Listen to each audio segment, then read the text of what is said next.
خودمم میدونم. بعد اون وقت این خوابه کجاش بود؟ نبود. نه خیر. خب پس میتونم تعریف کنم. خب بفرمایید دیگه خانم.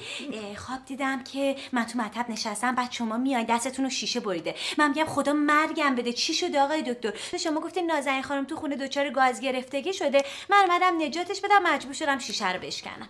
بعد نجاتش دادن؟ نه ایشون که بردن. بعد شما به من گفتین که یه چاقو براتون بیارم که شیشه‌ای که رفته تو دستتون رو در بیارین. چاقو از دستتون در رفت، دستتون قطع شد. چه خواب ترسناکی دیگه. نه تا اینجاش که خوب بود. یعنی بازم ادامه داره؟ بله. بعد شما به من گفتین که برم از آقای دکتر ملکی الکل بگیرم براتون که دستتون رو ضد عفونی کنین. بعد خواستین با فندک دستتون رو ضد عفونی تر کنین. فندک که زدین یهو آتیش گرفتین، بعدش مردین. وای.